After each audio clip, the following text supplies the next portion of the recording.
Apa raja sudah gila? Kak Wira sudah berjasa besar, tapi dia bukannya mendapat penghargaan dan malah dihukum. Kalau dilarang ikut ujian kerajaan dan bekerja untuk istana, itu setara dengan menghancurkan masa depan Kak Wira. Raja benar-benar nggak masuk akal. Dulu, Panglima Dirga dibunuh padahal sudah berjasa pada kerajaan. Sekarang, giliran Kak Wira yang dihukum setelah berjasa besar. Raja dan para pejabat di istana benar-benar bodoh. Kalau enggak, mana mungkin kerajaan Nuala bisa ditindas bangsa Agrel. Sekelompok orang berdiskusi dengan marah. Sudahlah. Wira berkata dengan suara berat, jangan ngomong begitu di luar sana. Kalau enggak, kalian bakal dihukum mati. Semua orang pun menunduk. Mereka tahu apa konsekuensi dari mengatakan hal seperti itu. Dulu, jangankan mengkritik raja, mereka bahkan tidak berani mengkritik seorang patih. Namun, setelah mengalami banyak hal bersama Wira, ada banyak orang yang sudah mulai bernyali. Kak Wira, kami merasa kamu diperlakukan dengan sangat nggak adil. Raja benar-benar sudah bersalah padamu. Bahkan Danu yang selama ini sangat pendiam juga tidak bisa menahan diri untuk tidak berkomentar. Dia terlihat sangat kesal. Makanya, kalau bukan karena Kak Wira, bangsa Agrel pasti sudah mendapatkan provinsi Jawali. Lestari berkata dengan cemberut, Kak Wira, Raja bukan hanya nggak kasih kamu penghargaan, tapi malah melarangmu ujian kerajaan. Bukannya ini sangat keterlaluan?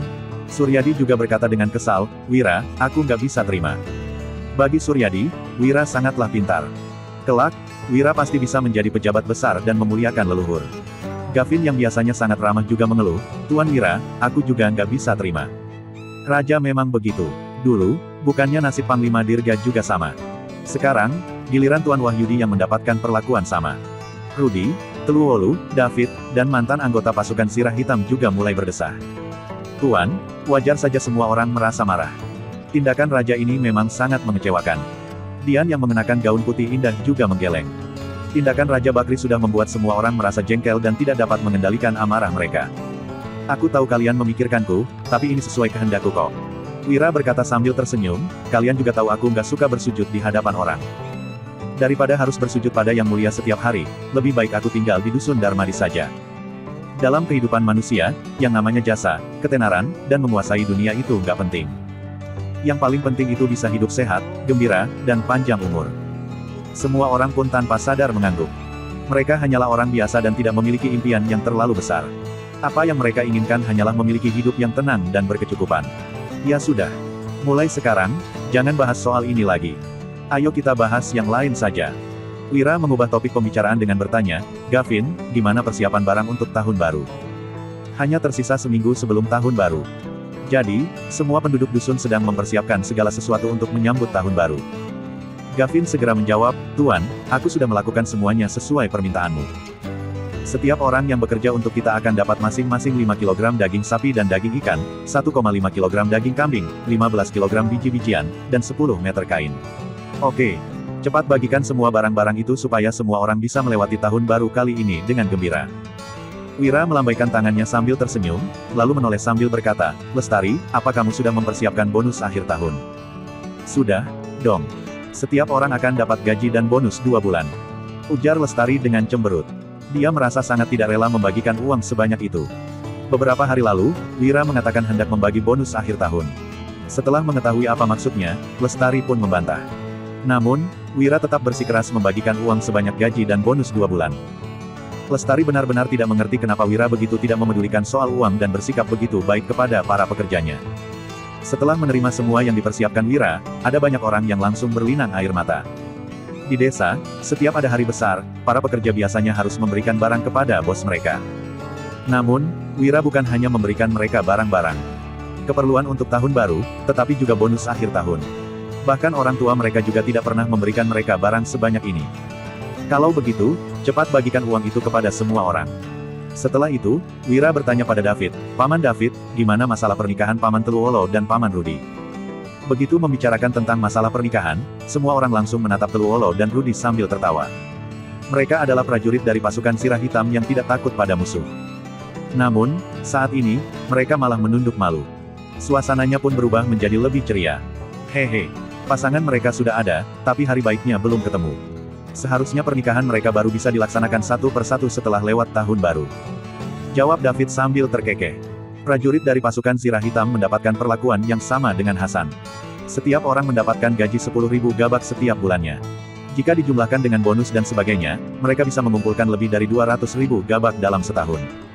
Gaji setinggi ini membuat mereka yang awalnya tidak mungkin bisa menikah menjadi sangat populer. Mereka bahkan bisa memilih gadis manapun yang mereka suka di Kabupaten Uswal. Wira merenung sejenak, lalu berkata, itu kelamaan. Kalau kalian gak keberatan, langsung pilih satu hari baik dan menikah saja di hari yang sama sebelum tahun baru. Dengan begitu, suasananya akan lebih meriah dan juga nggak begitu merepotkan. Teluolo dan Rudy langsung bersemangat dan tersenyum lebar. Mereka tentu saja bersedia menikah lebih cepat. Oke. David berkata dengan antusias, kalau begitu, kami akan segera mengaturnya. Ingat, jangan sembarangan menyebarkan soal masalah tadi. Kalau enggak, semua orang akan sedih di tahun baru ini. Wira tidak lupa untuk mengingatkan semua orang. Semua orang pun mengangguk. Saat ini, Wira adalah tulang punggung seluruh penduduk dusun. Apabila dekrit raja tersebar, semua orang pasti merasa sedih. Setelah itu, semua orang pun menyibukkan diri dengan urusan masing-masing. Hanya 4 orang yang tersisa di dalam rumah.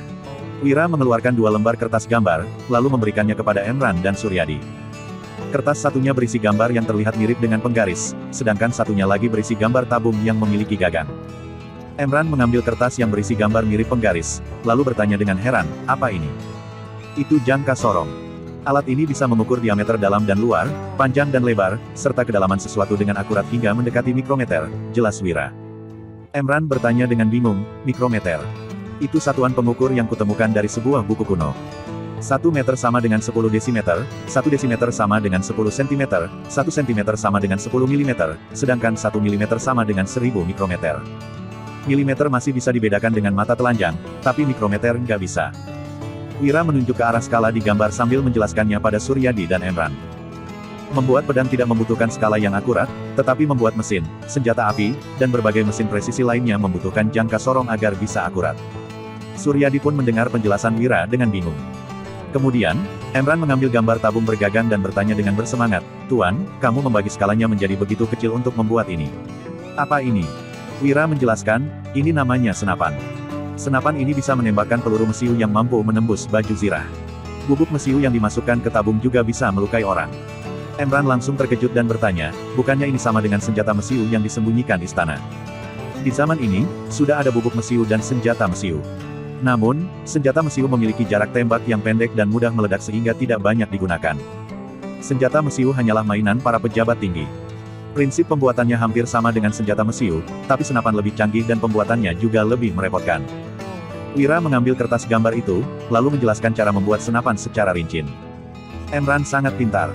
Begitu Wira menjelaskannya, dia sudah langsung mengerti.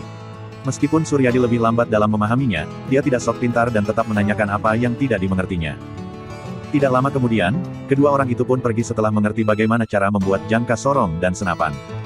Sekarang, hanya tersisa Wira dan Gavin di dalam rumah. Wira pun bertanya, Gavin, kamu tahu nggak kenapa aku mau membuat senapan? Sejak Gavin bersaudara mengambil risiko untuk membunuh Mahendra demi melindungi Wira, mereka sudah menjadi orang kepercayaan Wira. Nggak tahu. Tapi aku tahu apapun yang Tuan lakukan pasti ada tujuannya. Jawab Gavin. Itu adalah cara kita melindungi diri kelak. Wira menjelaskan, makin banyak uang yang kita hasilkan, makin banyak pula orang yang mengincar kita. Kita nggak bisa berharap pada istana. Jadi, kita harus melindungi apa yang kita hasilkan dengan upaya kita sendiri. Awalnya, Wira tidak bermaksud untuk mengembangkan senjata seperti senjata api dan mesiu. Sebab, ini adalah senjata yang sangat berbahaya. Namun, istana sudah menurunkan dekrit seperti itu. Hal itu membuatnya sangat khawatir akan keselamatannya. Bagaimanapun juga, seseorang harus bisa memastikan keselamatan diri sendiri tanpa bergantung pada orang lain.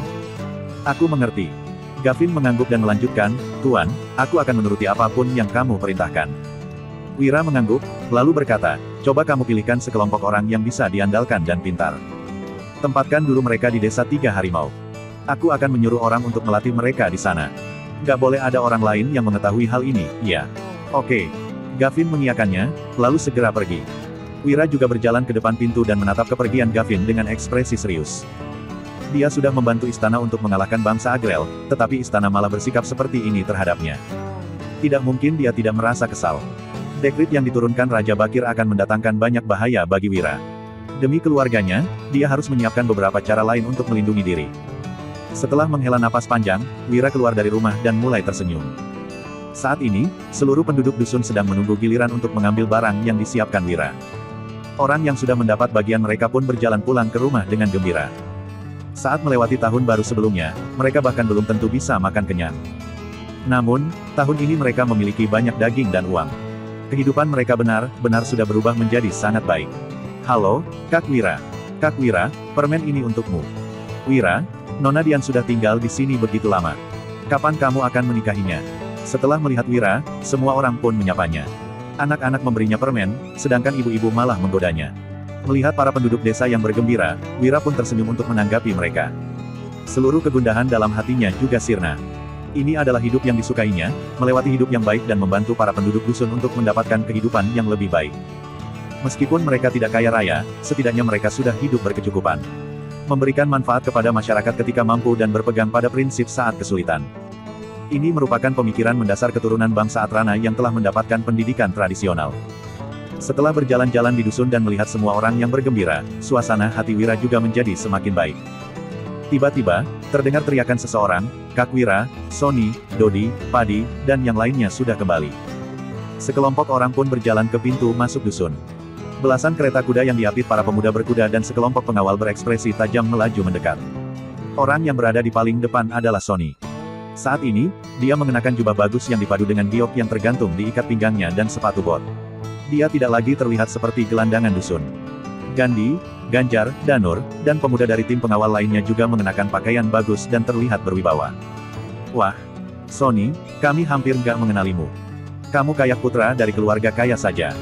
Danur dan Padi juga kelihatan beda. Mereka jadi terlihat berwibawa. Dasar kalian ini. Kenapa sembarangan menghambur-hamburkan uang sih?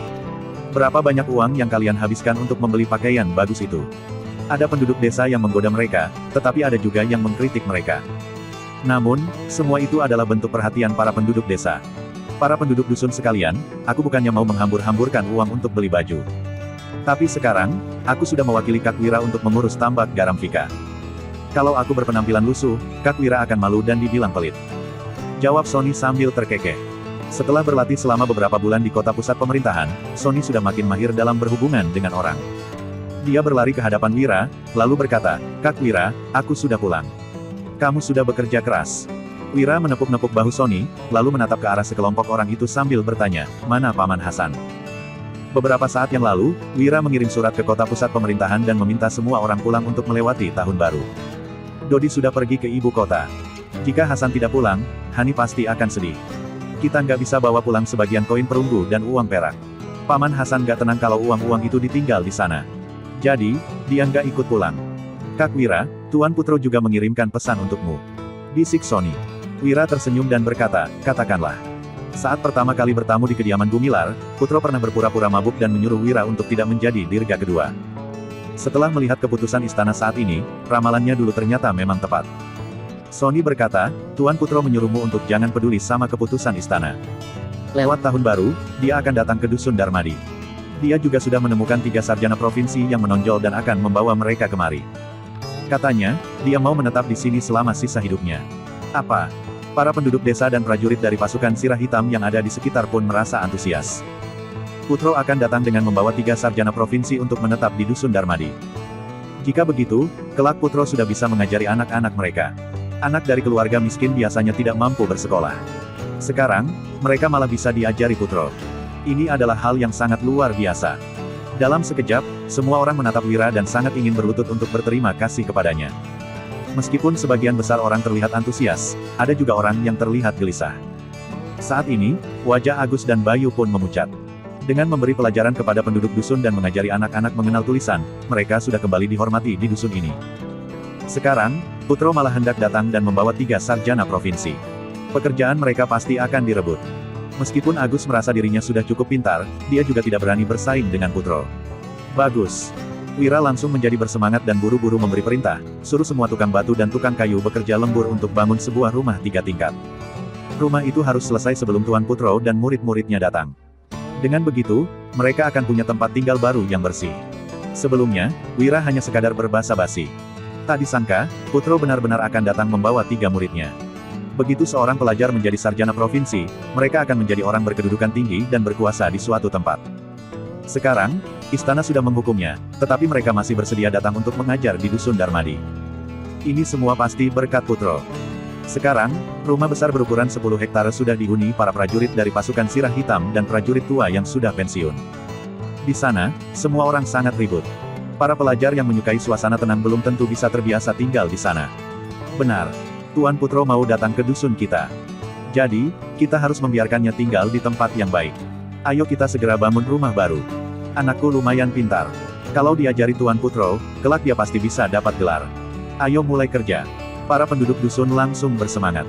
Setelah mendapatkan perintah dari Wira, mereka semua pun pergi melakukan pekerjaan masing-masing. Di sisi lain, Agus dan Bayu hanya memperhatikan semua ini dengan ketakutan. Pak Agus, Bayu, biarpun Tuan Putro datang membawa 3 sarjana provinsi, aku juga nggak akan memberhentikan kalian. Wira mengetahui kekhawatiran mereka. Jadi, dia berkata sambil tersenyum, Bayu akan mengajar sekolah malam dan Pak Agus bisa mengajarkan akuntansi. Aku juga akan menyuruh Tuan Putro untuk membimbing Pak Agus. Mungkin saja kamu masih punya harapan untuk jadi sarjana kabupaten atau sarjana provinsi. Makasih, Kak Wira. Agus langsung merasa gembira dan hampir berlutut di hadapan Wira. Di sisi lain, Bayu sama sekali tidak keberatan. Asalkan bisa tetap bekerja untuk Wira, mendapatkan gaji 5,000 sampai 6,000 sebulan, dan makan daging setiap hari, dia sudah puas. Dia tahu dirinya tidak berkemampuan untuk mengikuti ujian kerajaan atau yang sejenisnya. Jadi, dia juga tidak berani memikirkannya. Setelah itu, ayah dan anak itu pun pergi dengan bersemangat. Malam itu, para pekerja mulai meratakan tanah, sedangkan Wira bergadang untuk melukis sketsa villa. Saat ini, dusun sudah mulai melakukan konstruksi secara besar-besaran. Ada 2 tim tukang yang akan bergantian bekerja secara bergiliran. Di sisi lain, Gavin, Gandhi, dan Ganjar akan pergi ke kabupaten sekitar setiap harinya. Sebelumnya, berhubung bangsa Agrel menyerang, ada banyak pejabat di berbagai kabupaten yang memanfaatkan kesempatan untuk menaikkan pajak. Jadi, orang-orang pun harus menjual putra dan putri mereka. Setiap hari, mereka bertiga akan keluar, lalu membawa pulang puluhan orang dan menempati mereka di desa 3 harimau. Setelah itu, Teluwolu dan Rudi akan diam-diam membawa bahan makanan ke sana. Semua ini dijalankan tanpa diketahui orang lain. Dalam sekejap, 7 hari pun berlalu. Acara pernikahan belasan prajurit tua dari pasukan Sirah Hitam juga sudah selesai diadakan. Di malam tahun baru, semua orang di dusun juga sangat bahagia. Kantin mereka sudah dipindahkan ke rumah besar. Di sana, para wanita memasak banyak makanan yang wanginya menyebar hingga ke seluruh dusun.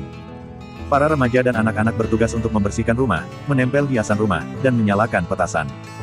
Sementara itu, orang dewasa mempersembahkan persembahan untuk para leluhur. Setelah semua ritual selesai, Danu mengeluarkan sekeranjang petasan dengan ekspresi gembira. Nyalakanlah, ujar Wira sambil tersenyum. Petasan di zaman ini kurang lebih sama dengan petasan di masa depan. Hanya saja, tidak ada orang yang menjual petasan di Kabupaten Uswal. Benda sejenis petasan yang dijual di Kabupaten Uswal adalah tabung bambu yang diisi dengan niter, belerang, dan arang. Saat meledak, petasan jenis ini akan menghasilkan suara ledakan yang kuat dan asap tebal. Setelah membeli petasan itu dan mencobanya, Wira merasa efeknya kurang bagus. Jadi, dia pun menambahkan sedikit bubuk mesiu dan membuat sumbu petasan sendiri. Begitu dinyalakan, semua penduduk dusun pun terkejut. Oke. Setelah mendapat izin dari Wira, Danu mengambil sebuah petasan, lalu menyalakannya dan melemparnya keluar. Seluruh penduduk dusun yang berkeliling buru menutup telinga mereka. Duar. Petasan itu mengeluarkan ledakan yang kuat, cahaya api, dan asap tebal. Aku juga mau coba satu. Kak Danu, aku juga mau. Aku juga. Sony, Danur, Padi, dan beberapa penduduk dusun juga maju dan ingin mencobanya. Kemudian, satu persatu orang pun mencoba menyalakan petasan dengan hati-hati. Duar, duar. Suara ledakan memenuhi seluruh dusun. Beberapa orang tua menyaksikannya dari kejauhan sambil tertawa. Namun, air mata tiba-tiba mengalir membasahi pipi mereka. Dulu, saat melewati tahun baru, mereka tidak sanggup membeli petasan sehingga hanya bisa melempar bambu ke dalam tungku api. Sekarang, mereka akhirnya bisa melewati tahun baru dengan gembira dan menjalani hidup yang lebih baik. Wira menyaksikan semua ini sambil tersenyum gembira. Tiba-tiba, Gavin melompat turun dari kuda dan berseru dengan gembira, "Tuan Wira. Ngapain kamu kemari? Kok bukannya melewati waktu bersama keluargamu?" Tanya Wira sambil tersenyum. 3 hari sebelum tahun baru, kelima pabrik sudah libur dan baru akan buka kembali di hari ke-9 setelah tahun baru. Selain harus membangun villa baru, orang lainnya sudah senggang. Namun, Wira tahu bahwa Gavin bersaudara masih sibuk. Setiap hari, mereka harus keluar untuk membeli orang. "Tuan, waktu aku pergi ke kota hari ini, aku menerima surat dari keluarga Linardi. Kayaknya itu surat dari Nona Wulan." Gavin mengeluarkan sepucuk surat dari saku dadanya, lalu menyerahkannya pada Wira. "Surat dari Wulan. Wira langsung bersemangat, lalu buru-buru menerima surat itu dan membukanya. Sony, Danu, dan para penduduk dusun yang berada di samping pun merasa tegang. Mereka tahu bahwa Wira dan Wulan sudah berpisah begitu lama sehingga pasti merindukan satu sama lain. Begitu membaca surat itu, Wira yang awalnya tersenyum pun perlahan-lahan mengerutkan keningnya. Suamiku, aku sangat merindukanmu setelah kita berpisah selama 3 bulan. 3 tahun yang lalu, keluarga Linardi mengalami kesulitan besar sehingga tidak ada seorang pun yang berani menikahiku. Hanya kamu yang berani mengambil risiko untuk menikahiku. Aku tidak akan melupakan jasamu itu. Meskipun selalu menerima penghinaan setelah menikah, aku juga tetap bersumpah untuk setia padamu. Namun, kamu tidak seharusnya serakah dan ingin merebut jasa dalam mengalahkan bangsa Agrel sehingga dilarang mengikuti ujian kerajaan dan bekerja untuk istana.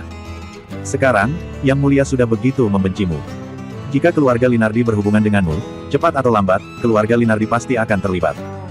Ayah pernah mengalami banyak pasang surut dalam pekerjaannya sebagai pejabat, sedangkan Kak Opal, Kak Harsa, dan Retno sudah belajar dengan tekun selama puluhan tahun. Aku tidak tega membiarkan semua usaha mereka menjadi sia-sia. Jadi, aku menuliskan surat ini untuk memberitahumu bahwa sebaiknya kita berpisah saja. Kamu tidak perlu datang ke kota provinsi untuk bertemu denganku lagi. Saat ini, aku sudah memiliki pasangan baru. Dia adalah anak gubernur dan merupakan sarjana provinsi. Semoga kamu bisa mengerti dan jangan datang menggangguku. Begitu menyadari perubahan raut wajah Wira, Gavin pun buru-buru bertanya, Tuan, ada apa? Sony dan Danu juga mengerutkan kening karena menyadari hal ini. Gak apa-apa, hanya masalah sepele. Nanti saja baru ditangani. Wira menyimpan surat itu, lalu berkata sambil tersenyum, cepat pulang dan lewati tahun baru bersama keluargamu. Gavin pun naik ke kudanya dan meninggalkan tempat ini. Di sisi lain, para penduduk dusun Darmadi yang melihat Wira masih tersenyum gembira juga tidak berpikir terlalu banyak. Setelah menyalakan petasan, makan malam besar pun dimulai. Semua penduduk dusun berkumpul di rumah besar dan menempati hampir 100 meja yang sudah disediakan di dalam. Setiap keluarga akan duduk semeja, sedangkan orang seperti Danur dan beberapa veteran duduk semeja. Setelah selesai makan, orang dewasa pun memberikan anak-anak sedikit uang saku. Kemudian, semua orang bersenang-senang sampai tengah malam sebelum bubar. Setelah kembali ke rumah, Wira berdiri di halaman sambil menatap bintang di langit. Kak Wira, apa kamu punya masalah? Kok aku rasa kamu lagi sedih? Lestari berjalan keluar sambil memegang sebuah jubah tebal, lalu menutupi bahu Wira dengan jubah itu. Aku rindu pada kakak iparmu.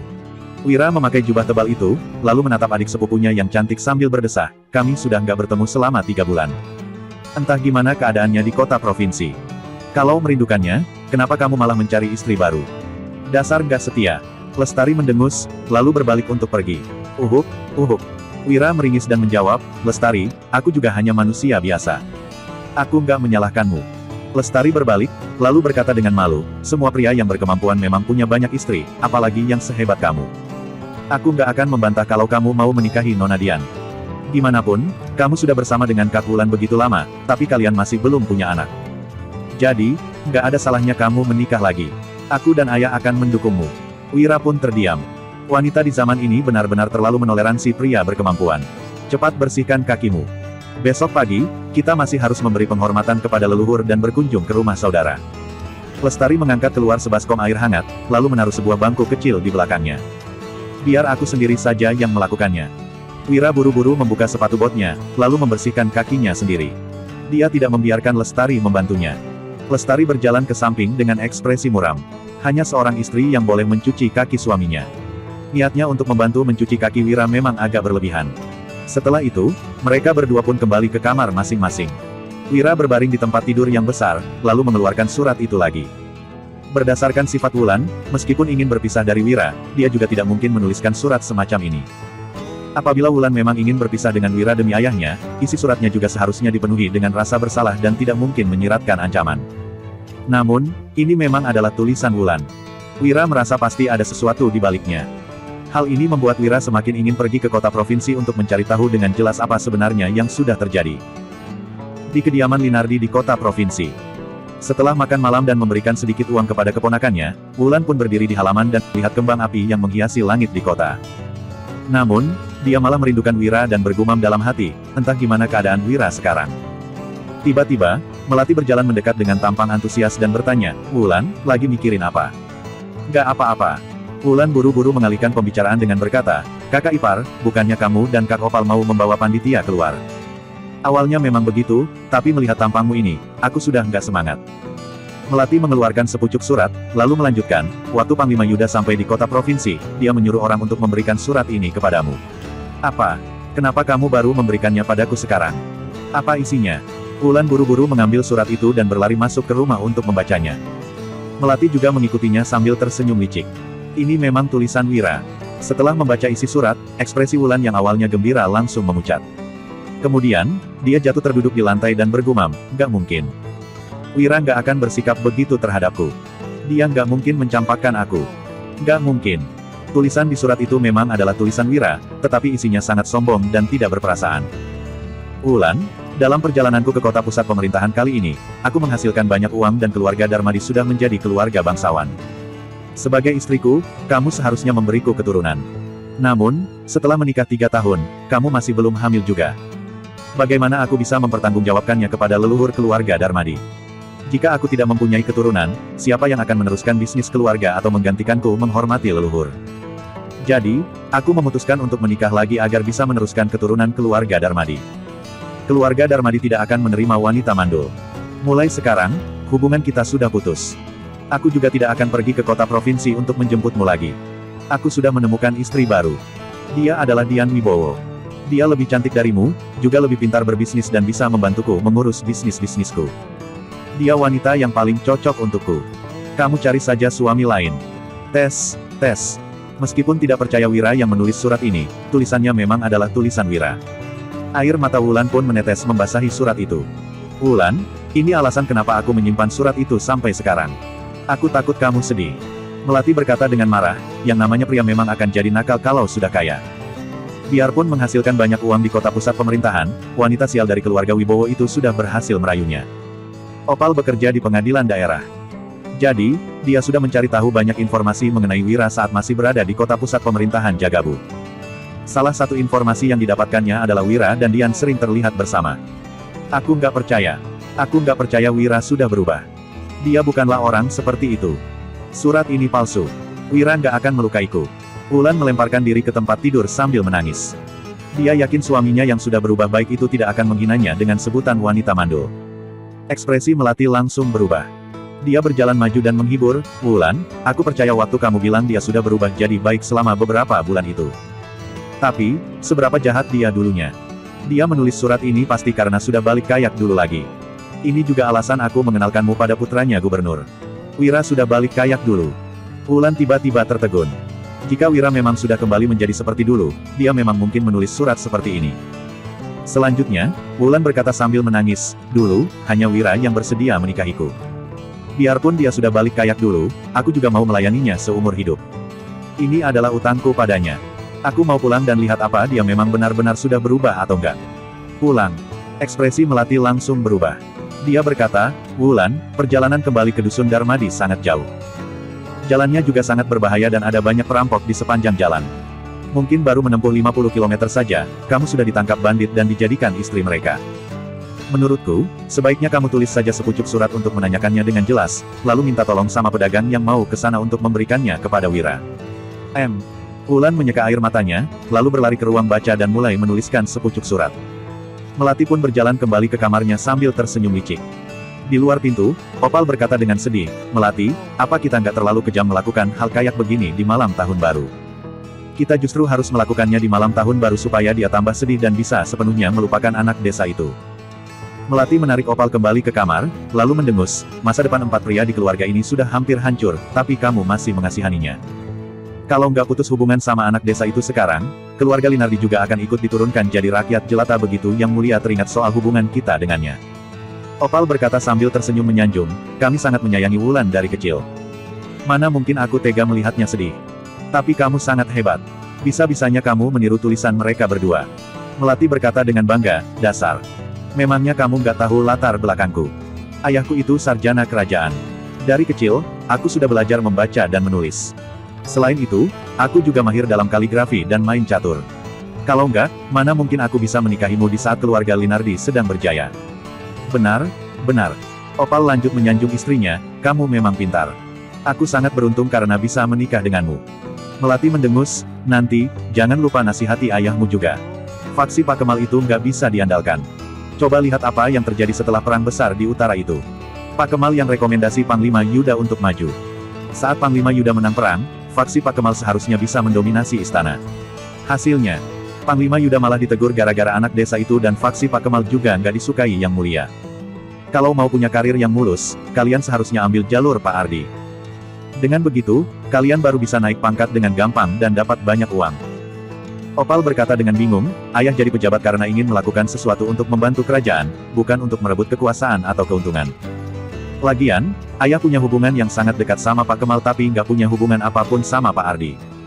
Nggak mungkin ayah bisa berharap pada Pak Ardi. Melati mendengus, aku sudah menyiapkan semuanya untukmu. Pak Gubernur itu orang dari faksi Pak Ardi. Asalkan bisa menjodohkan Wulan dengan anaknya, Pak Gubernur bisa membantu kalian menjalin hubungan dengan Pak Ardi. Sudah wajar para kerabat dan teman saling berkunjung pada tahun baru. Selama setengah bulan ini, semua orang melewati hari yang gembira di Dusun Darmadi. Jalan di dusun juga sudah diratakan dan diaspal. Hal ini membuat semua orang yang datang berkunjung sangat terkejut. Hal yang paling mengejutkan adalah, ada sebuah bangunan bertingkat 3 yang dilengkapi 2 kamar tambahan di sebelah timur dusun.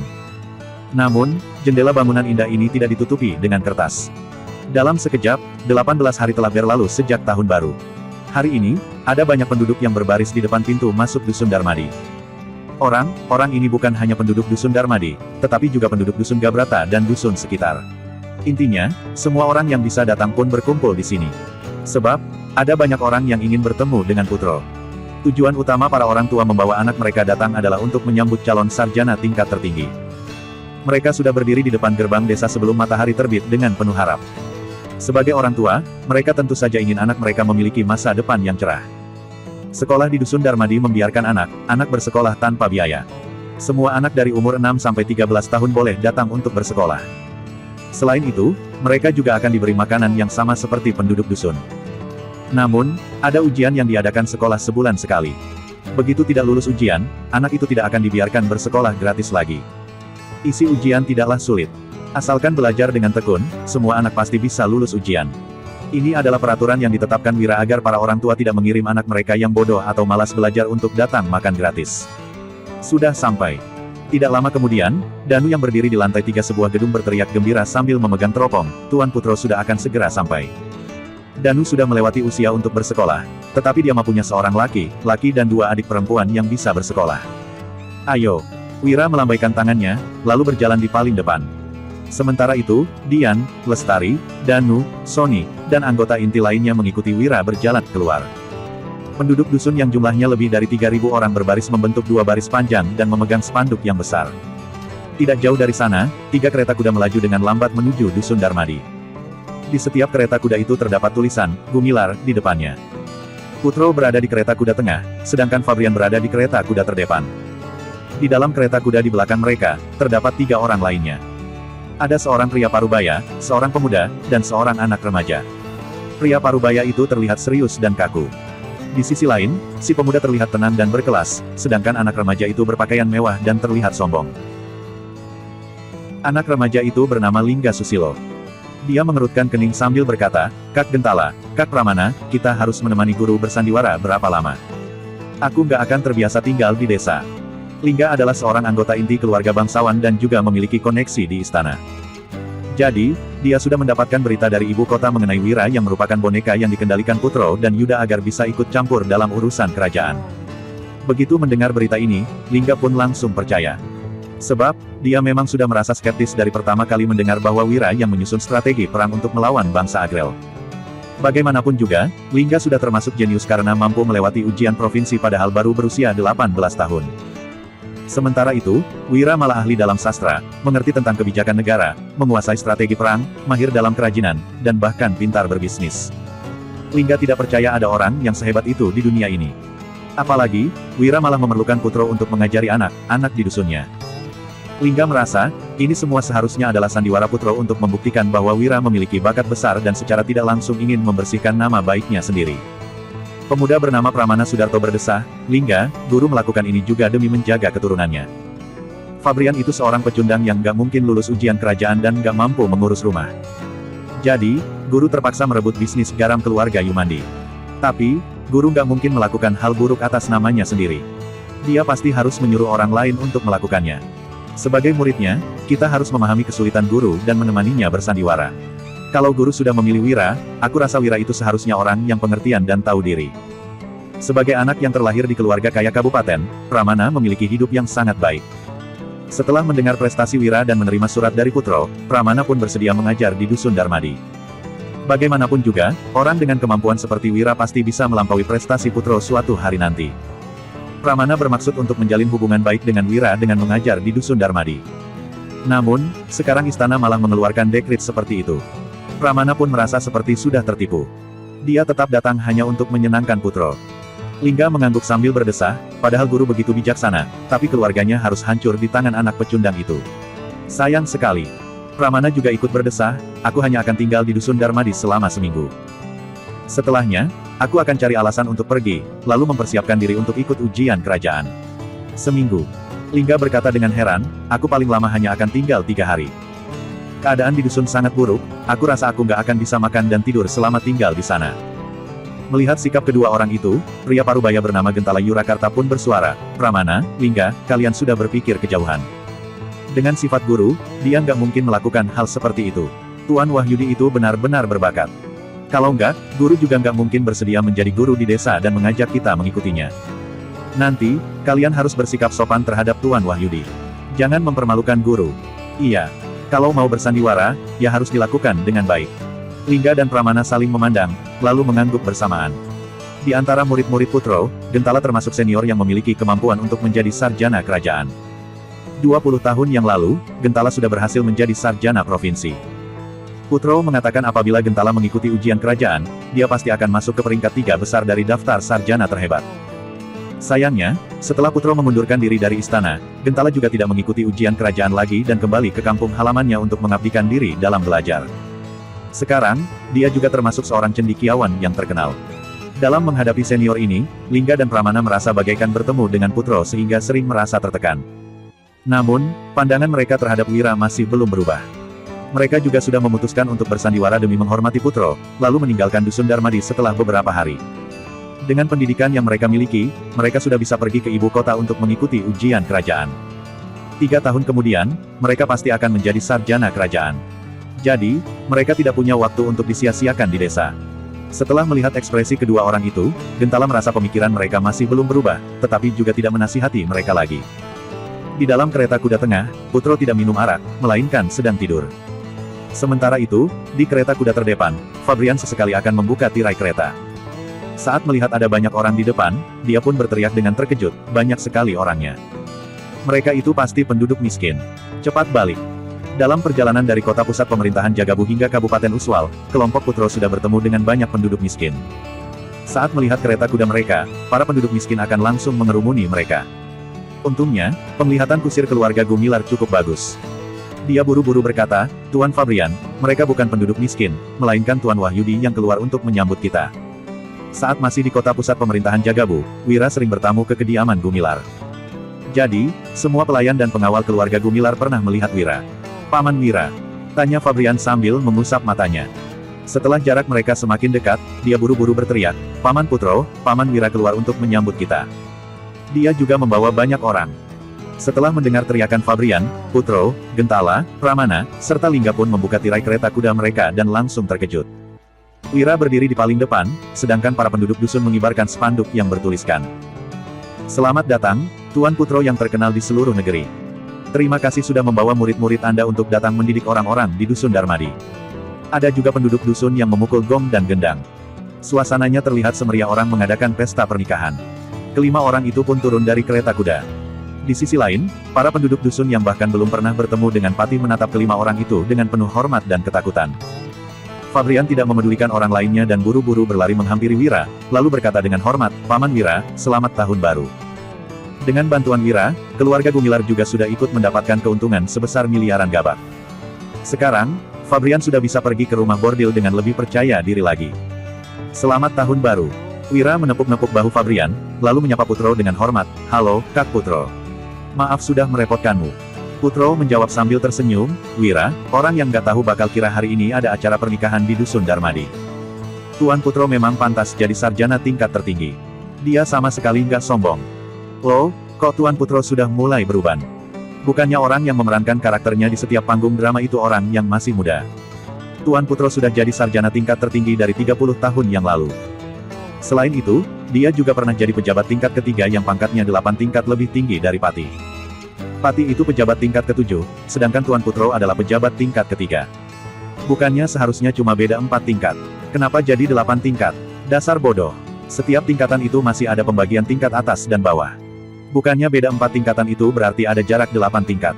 Oh, Tuan Putro hebat sekali. Sudah lihat. Itu Tuan Putro, sarjana tingkat tertinggi. Kelak, dia akan mengajarimu belajar. Nak, kalau sudah diajari Tuan Putro, kelak kamu paling nggak harus jadi sarjana kabupaten. Kalau enggak, kupatahkan kakimu. Sebagian besar penduduk dusun sibuk menatap Putro yang terlihat bersahabat, sebagian lagi tidak berhenti memberi nasihat kepada anak-anak mereka. Para penduduk desa sangat bersemangat begitu mendengar Kak Putro mau datang. Ujar Wira sambil menepuk-nepuk bahu Putro. Kemudian, dia menatap ke arah 3 orang lainnya. Sebelum Wira sempat berbicara, Gentala terlebih dahulu memberi hormat dan berkata, "Halo, Tuan Wahyudi. Namaku Gentala Yurakarta." Kemudian, Pramana dan Lingga juga ikut memberi hormat kepada Wira. Meskipun masih memandang rendah Wira, mereka tetap bersikap sopan terhadap Wira demi menghormati Putro. "Halo, semuanya," balas Wira sambil menangkupkan tangannya. Kemudian, dia mengambil sebuah pengeras suara dan berkata pada sekelompok penduduk dusun, "Semuanya, bagaimana kalau kita minta Tuan Putro untuk mengucapkan beberapa patah kata?" Oke. Semua orang pun kegirangan dan mulai bertepuk tangan dengan meriah seperti saat Wira membuka rapat. Cara penyambutan seperti ini membuat Putro, Fabrian, dan Gentala tertegun. Perlu diketahui bahwa di Kerajaan Nuala, asalkan bertemu dengan sarjana tingkat tertinggi atau sarjana provinsi, rakyat jelata selalu memberi hormat dengan bersujud. Jadi, penduduk dusun Darmadi yang menyambut mereka dengan bertepuk tangan pun terasa sangat aneh. Namun, situasi ini terlihat lebih menyenangkan. Hanya saja, Pramana dan Lingga malah mengerutkan kening mereka dan merasa para penduduk dusun sangat tidak sopan. Apa para penduduk dusun ini tidak tahu mereka seharusnya memberi hormat dengan cara seperti apa? Aku hanyalah seorang sarjana tingkat tertinggi dari 30 tahun yang lalu. Mana bisa aku dibandingkan dengan kamu? Kemudian, Putro menerima pengeras suara dari Wira dan berkata, "Semuanya, aku merasa sangat terhormat karena bisa datang mengajar di kampung halaman Wahyudi. Jangan kira aku hanya basa-basi. Setelah lewat 10-20 tahun, kalian akan tahu betapa beruntungnya kalian. Tuan Putro, kami sudah tahu betapa beruntungnya kami sekarang.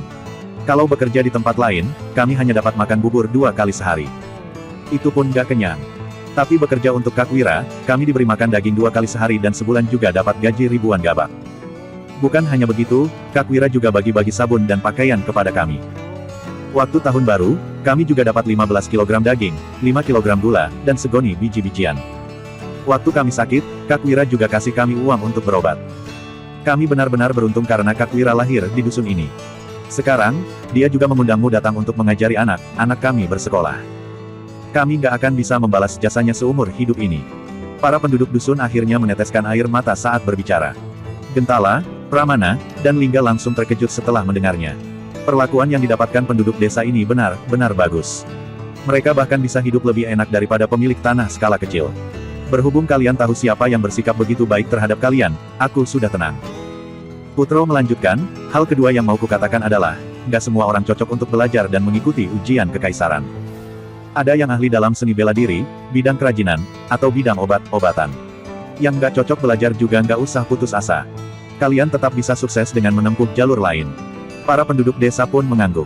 Apa yang dikatakan Putro memang benar. Tidak semua orang bisa mengikuti ujian kerajaan.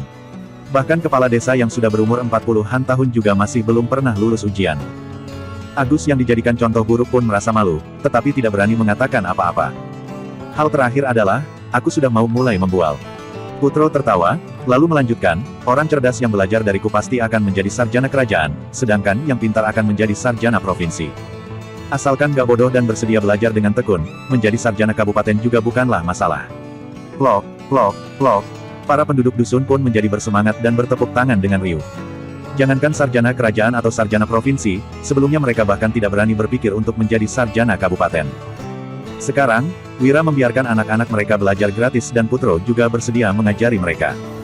Asalkan anak mereka belajar dengan baik, menjadi sarjana kabupaten tentu bukanlah masalah. Wira mengangkat tangannya untuk menghentikan tepuk tangan para penduduk dusun. Setelah itu, dia pun membawa kelompok Putro berjalan masuk ke dusun. Putro tidak lagi kembali ke kereta kuda dan berjalan berdampingan dengan Wira.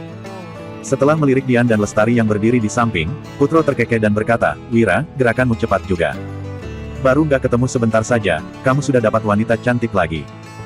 Lestari pun menunduk malu dan bergumam dalam hati, Tuan Putro ini sembarangan banget. Aku dan Kak Wira nggak punya hubungan kayak begitu. Di sisi lain, Dian hanya terkekeh dan berpikir, waktu ketemu aku, Tuan Putro juga bilang aku dan Tuan Wira terlihat serasi. Dia memang suka bercanda. Wira berbisik, Kak Putro, dia itu adik sepupuku. Putro malah bertanya tanpa malu, loh, bukannya itu lebih bagus. Setelah mendengar ucapan Putro, Lestari menjadi semakin malu lagi. Sementara itu, Suryadi yang berada di samping malah terlihat bersemangat, tetapi juga menunduk malu. Ekem. Wira mengganti topik pembicaraan dengan berkata, Kak, kamu pasti sudah capek, kan? Abis menjamu kalian, aku akan bawa kalian ke tempat tinggal kalian untuk beristirahat. Setelah mendengar ucapan Wira, Gentala tetap terlihat tenang. Namun, Pramana dan Lingga malah saling bertatapan dan merasa skeptis. Mereka merasa desa itu tidak mungkin memiliki koki. Jadi, Wira tidak akan bisa menjamu mereka dengan makanan enak. Selain itu, situasi tempat tinggal di desa sangatlah buruk. Mereka berdua sudah memutuskan untuk memaksakan diri tinggal di sini selama 3 hari, lalu mencari alasan untuk pergi setelahnya. Begitu masuk ke dusun, Lingga dan Pramana pun merasa agak terkejut. Jalan di dusun sudah diaspal dan terasa seperti berjalan di kediaman mereka sendiri. Saat hendak makan, kedua orang itu saling memandang lagi. Jamuan ini diadakan di lantai teratas bangunan 3 tingkat yang terbuka sehingga mereka bisa menikmati pemandangan langit yang indah. Namun, tidak ada makanan lezat yang tersedia di sana, selain sebuah panci besar yang berisi air mendidih. Di sampingnya, terletak piring-piring berisi daging mentah, sayur-sayuran, berbagai macam bakso, dan mie. Lingga dan Pramana saling melirik, lalu berpikir, ternyata orang desa memang nggak punya koki. Sekarang, mereka malah mau kami masak sendiri sambil makan. Setelah semua orang duduk di tempat masing-masing, Putro pun bertanya sambil tersenyum, Wira, cara makan baru apa yang kamu ciptakan ini? Cepat jelaskan padaku. Fabrian juga bertanya dengan terburu-buru, Paman Wira, cara makan ini kelihatannya sangat istimewa. Rasanya seharusnya enak banget, kan? Kak Putro, ini namanya hotpot. Kemudian, Wira menunjuk ke arah bahan makanan yang terletak di meja dan menjelaskannya, ini daging sapi dan kambing yang diiris tipis setelah dibekukan. Mereka akan langsung matang begitu dimasukkan ke air mendidih. Ini bakso sapi, bakso ikan, dan sayur-sayuran. Kalian boleh menaruh apa saja yang kalian suka ke dalam panci. Setelah itu, kalian tinggal cocol campuran saus yang kalian suka dan memakannya. Pilihan untuk campuran sausnya ada bawang putih, minyak cabai, saus wijen, daun bawang, daun ketumbar, dan irisan jahe. Kalian boleh membuat saus dengan campuran bahan yang kalian suka. Irisan daging sapi dan daging kambing hanya perlu dicelup sebentar dalam air mendidih, tapi bakso-baksoan harus dimasak sedikit lebih lama. Berhubung akhir-akhir ini terlalu sibuk dan cuacanya juga sangat dingin, Wira pun memutuskan untuk menjamu mereka dengan makan hotpot. Meskipun kerajaan melarang penduduk untuk membunuh sapi pembajak sawah untuk dijual dagingnya, sapi yang mati karena sakit dan kedinginan tidak termasuk dalam larangan itu. Harus masak sendiri. Begitu mendengar penjelasan Wira, Pramana dan Lingga langsung bertambah kesal. Selama ini, sarjana provinsi tidak pernah memasak sendiri. Hotpot ini bukanlah makanan pelajar. Hotpot. Mata Putro langsung berbinar. Dia mengambil sepotong daging kambing, lalu mencelupkannya ke panci sebentar sebelum mencocol saus racikannya yang terdiri dari saus wijen, minyak cabai, daun bawang, dan daun ketumbar.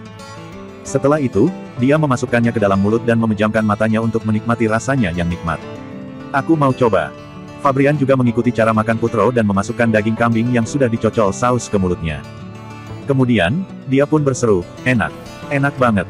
Aku juga mau coba. Gentala mengikuti cara mereka, tetapi dia menggunakan daging sapi yang teksturnya sangat lembut. Setelah dipadu dengan saus yang wangi, sensasi rasa lezat itu langsung merangsang lidahnya. Dia pun memuji, enak. Enak sekali. Ketiga orang itu berseru kagum, lalu mulai makan dengan lahap dan melupakan status mereka. Melihat situasi ini, Pramana dan Lingga langsung tercengang. Memangnya, seberapa enak daging yang direbus dan dicocol saus. Mereka merasa Putro benar-benar sudah tidak peduli pada citranya demi bersandiwara. Namun, mereka juga mengerti. Selama ini, Putro memang tidak pernah peduli pada citranya. Dia bahkan sudah sering mabuk-mabukan dan berbaring di jalanan. Namun, meskipun ingin menunjukkan dukungannya terhadap Putro, sandiwara Gentala terasa agak berlebihan. Melihat Pramana dan Lingga yang masih diam, Wira pun berkata sambil tersenyum, silakan makan. Ah, aku makan kebanyakan tadi pagi. Sekarang, aku masih belum lapar, ujar Pramana sambil tersenyum dan memegang perutnya yang sebenarnya sudah keroncongan. Selama perjalanan ini, dia masih belum makan enak selain saat melewati kota kabupaten. Namun, sebagai seorang sarjana provinsi, dia juga tidak mampu menurunkan harga dirinya untuk memasak daging segar sendiri dan memakannya. Perutku agak sakit, aku rasa sebaiknya aku jangan makan dulu. Lingga juga mencari alasan untuk menolak. Kalau begitu, kalian istirahat saja dulu. Makanlah setelah merasa baikan, ujar Wira sambil tersenyum. Kemudian, dia pun mulai makan. Wira tahu Pramana dan Lingga sepertinya agak keberatan untuk makan, tetapi dia juga tidak memedulikan mereka. Bagaimanapun, mereka adalah sarjana provinsi. Wajar saja mereka tidak bersedia datang ke Dusun Darmadi. Namun, tidak peduli apapun yang mereka pikirkan, Wira tidak akan peduli selama mereka masih bersikap sopan. Fabrian mengambil sebuah bakso sapi, lalu memasukkannya ke dalam mulut. Begitu menggigitnya, isi dari bakso sapi itu pun merembes ke mulutnya. Dia bertanya dengan bingung, "Paman Wira, bakso sapi ini enak banget. Dalamnya juga ada isi. Apa namanya?" Wira bercanda, "Namanya bakso kencing sapi." Mata Fabrian langsung berbinar. Dia buru-buru menuangkan sisa bakso sapi itu ke dalam panci dan berkata dengan gembira, "Aku suka bakso kencing sapi ini. Jangan rebutan sama aku ya." Putro mengambil sebuah bakso sapi itu dan memakannya. Setelah itu, dia juga tertawa dan berkata, "Wira, namanya sesuai banget. Isian bakso sapi ini memang terasa kayak aliran kencing. Mantap." Gentala juga memakan sebuah bakso sapi dan langsung mengangguk untuk setuju. Meskipun nama bakso sapi ini sangat tidak elegan, tetapi deskripsinya cukup tepat. Hal yang terpenting adalah, bakso sapi ini sangat enak. Bakso kencing sapi. Lingga dan Pramana saling memandang, lalu tanpa sadar menggeleng. Kenapa nama makanannya dikait-kaitkan dengan kencing? Tidak sopan sekali. Sandiwara Putro dan Gentala benar-benar sudah berlebihan. Lagian, mereka juga tidak mengerti kenapa Putro dan yang lainnya harus bersandiwara di depan mereka. "Aku suka sama bakso kencing sapi ini. Daging kambingnya lembut banget. Selada airnya juga sangat segar." Fabrian makan sambil menyenandungkan lagu. Dulu, setiap kali Fabrian bersikap sembrono, Putro pasti akan langsung menepuk kepalanya. Namun, saat ini, Putro malah sesekali mengangguk dan ikut menambahkan pujian sambil makan dengan lahap. Saat melihat semua orang yang makan dengan lahap, Lingga dan Pramana yang pada dasarnya sudah lapar pun menjadi semakin lapar. Kruyuk. Tiba-tiba, perut Pramana berbunyi dengan nyaring. Keempat orang lainnya yang sedang makan pun menghentikan gerakan mereka. Namun, pada detik selanjutnya, Putro, Fabrian, dan Gentala hanya lanjut makan tanpa memedulikannya. Wira berkata sambil tersenyum, "Pramana, setelah duduk lama, seharusnya semua makananmu sudah habis dicerna. Ayo makan sedikit." Terima kasih, Tuan." Pramana yang sudah kelaparan pun memaksakan diri untuk mengambil sepotong daging kambing, lalu merebusnya di panci dan mencocolnya dengan saus. Setelah daging itu masuk ke mulut, Pramana langsung tertegun. Lingga yang dari tadi memperhatikan gerakan Pramana pun mengingatkannya, "Kak Pramana, ada guru di sini, rasanya pasti sangat enak, kan?" Setelah melihat tampang Pramana, Lingga bisa memastikan bahwa Pramana pasti sulit menelan makanan itu. Jika tidak, Pramana tidak akan tertegun begitu memakannya. Namun, sebagai junior Pramana, dia harus memberi peringatan pada Pramana agar Pramana tidak mempermalukan Putro. Bagaimanapun juga, Putro sudah bersandiwara dengan begitu serius. Sebagai murid, mereka harus bekerja sama dengan baik. Ini benar-benar lezat. Aku nggak ngangka daging kambing ternyata begitu enak. Lingga, cepat makan. Ini benar-benar enak banget. Daging kambingnya sangat empuk, sedangkan sausnya sangat wangi. Pramana pun buru-buru berkata jujur dan hendak berbagi kebahagiaan bersama Lingga. "Kak Pramana, perutku masih kurang enak. Aku nggak makan dulu deh." Lingga menutup perutnya, lalu menolak dengan ekspresi sedih, seolah-olah dia memang sakit perut. Dia mengira Pramana ingin menyeretnya untuk menderita bersama. Ini benar-benar enak. Setelah mengingatkan sekali lagi, Pramana pun mulai makan dengan lahap. Dia mengambil sebuah bakso kencing sapi dan menggigitnya. Kemudian, matanya langsung melebar dan dia tidak berhenti menggeleng. Dia merasa daging sapi, daging kambing, sayur-sayuran, bakso sapi, dan bakso ikan yang dimakan dengan cara begini benar-benar sangat lezat. Wira pun menatapnya sambil terkekeh. Di kerajaan Nuala, ada banyak makanan yang jauh lebih lezat daripada hotpot. Dengan status dan kedudukan orang ini, mereka pasti sudah sering makan makanan lezat. Namun, mereka tidak pernah makan hotpot. Jadi, pengalaman ini pun membuat mereka terlena. Kelima orang itu makan dengan lahap dan menghabiskan sepiring demi sepiring daging, bakso, dan sayuran yang ada di meja. Kruyuk. Melihat kelima orang yang makan dengan lahap itu, perut Lingga juga mulai memprotes. Pada saat yang sama, dia juga merasa ada yang tidak beres. Jika makanan itu memang tidak enak, tidak mungkin mereka terus bersandiwara dan memakannya. Sampai sekarang, guru, seniornya, dan Fabrian masih makan dengan sangat lahap. Apa makanan ini memang sangat enak. Saat ini, Putro yang sudah mulai kenyang pun melirik muridnya itu dan berkata, "Bukannya biasanya kamu cukup pintar. Kenapa sekarang aku merasa kamu kayak orang bodoh? Cepat makan." Sebenarnya, Putro sudah mengetahui pemikiran murid-muridnya itu. Hanya saja, dia tidak mengungkapkannya. Putro percaya bahwa Wira pasti bisa dengan mudah meyakinkan murid-muridnya ini dengan kemampuannya sendiri. Baik, Guru. Setelah mendapat perintah dari Putro, Lingga pun memakan sepotong daging sapi lembut yang sudah dicocol saus. Kemudian, matanya langsung melebar dan dia tidak berhenti mengangguk. Daging sapinya memang sangat lembut. Setelah dipadu dengan sausnya, dia pun merasakan kenikmatan yang belum pernah dia rasakan sebelumnya. Enak sekali. Dalam sekejap, Lingga juga makan dengan lahap. Makanan di meja pun berkurang dengan cepat. Di dalam panci, masih tersisa sebuah bakso kencing sapi. Lingga dengan cepat mengambilnya dan hendak menaruhnya ke dalam mangkuk. Namun, seseorang tiba-tiba menahan gerakannya. Lingga berkata sambil mengerutkan kening, "Kak Pramana, aku yang duluan mengambil bakso ini." "Lingga, bukannya perutmu sakit? Jangan makan terlalu banyak daging," ujar Pramana dengan ekspresi penuh perhatian. Kemudian, dia diam mengerahkan tenaga dan hendak menaruh bakso itu ke dalam mangkuknya. "Kak, perutku sudah baikan. Makan sebuah bakso nggak bakal kenapa-napa." Lingga menggertakkan giginya, lalu diam-diam menambahkan tenaganya juga. Kemudian, dia berkata, "Segala sesuatu itu ada urutannya, loh. Aku hanya mengkhawatirkanmu. Jangan makan begitu banyak, nanti perutmu sakit lagi," ujar Pramana dengan tegas. Dia masih belum kenyang sehingga tidak rela menyerahkan bakso sapi itu. Berhubung kedua orang itu masih tidak saling mengalah, Putro tiba-tiba memukul tangan kedua orang itu dan berkata dengan cemberut, "Dasar kalian ini. Masa bertengkar hanya karena sebuah bakso sapi? Kelak, jangan bilang ke orang lain kalau kalian itu muridku." Pramana dan Lingga saling menatap, lalu menunduk dengan malu. Mereka memang tidak seharusnya bertengkar hanya karena sebuah bakso sapi. Jadi, mereka pun melepaskan bakso sapi itu. Kemudian, Putro mengambil bakso sapi itu dan meniupnya sebelum memasukkannya ke dalam mulut. Setelah itu, dia berkata, "Bakso kencing sapi ini benar-benar enak. Untung kalian masih menghormati guru kalian."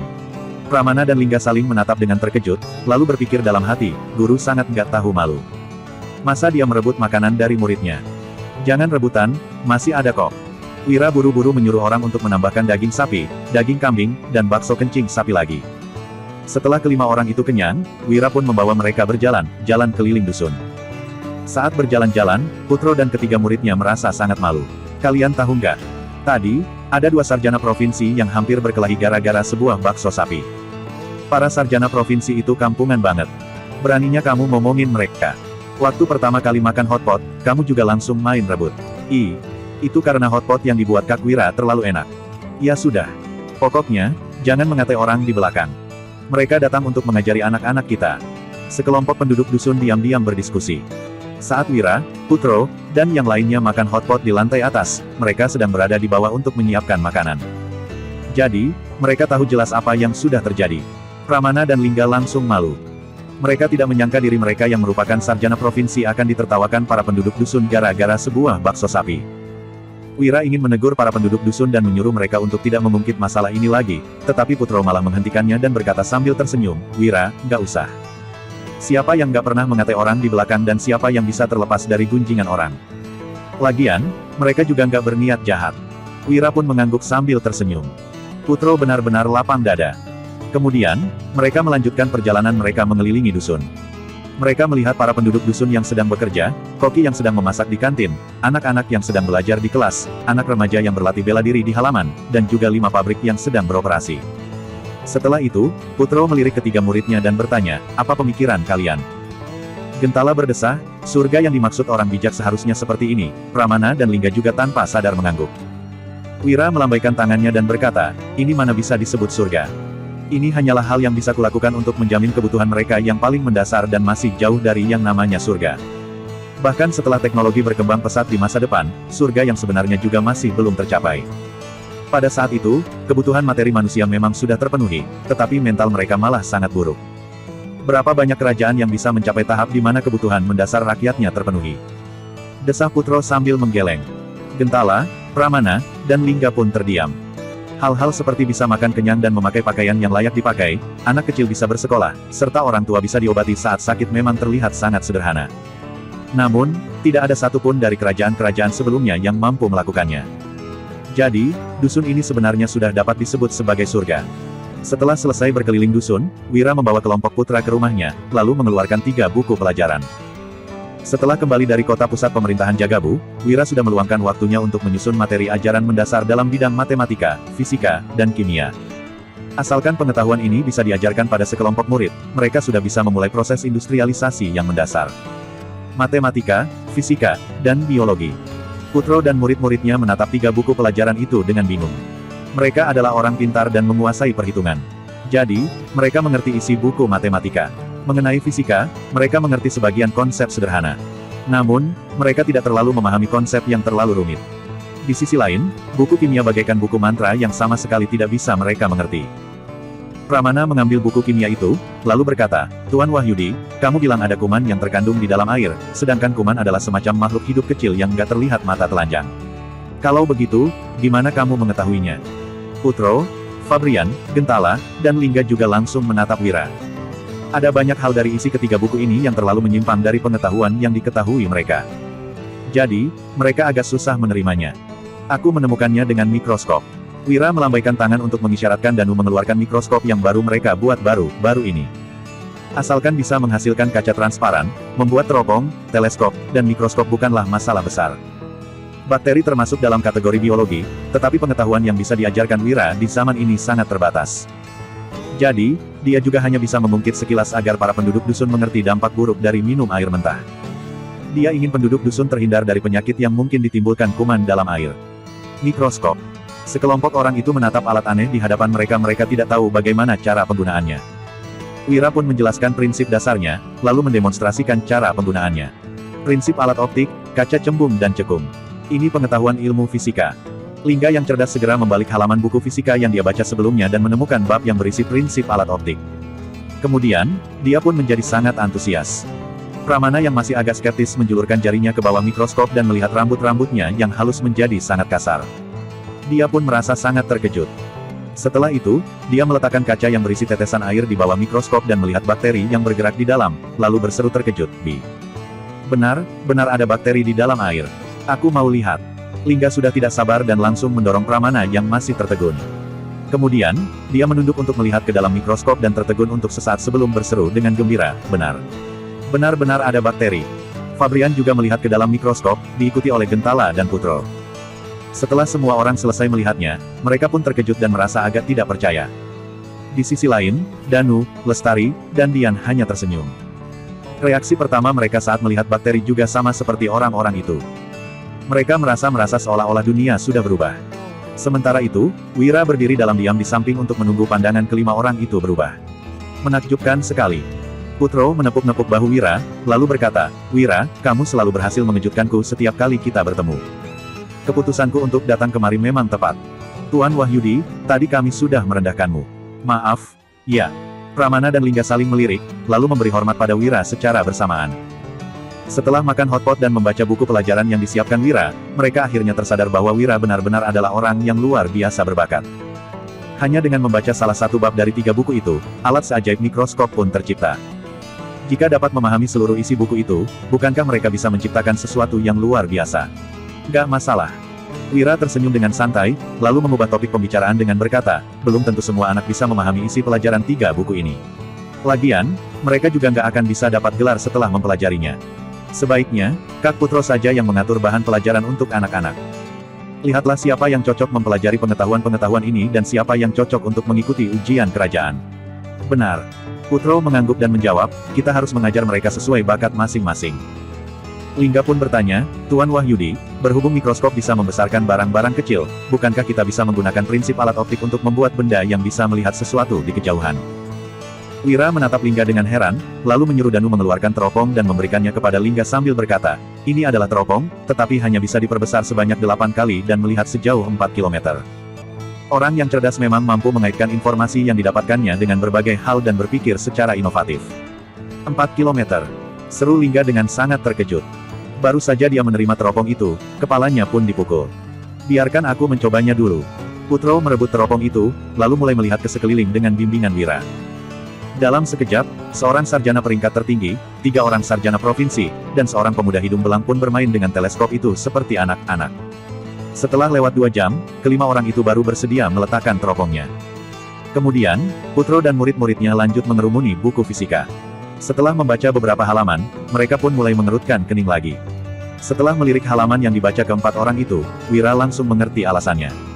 Mereka sedang membaca bab tentang pergerakan benda langit.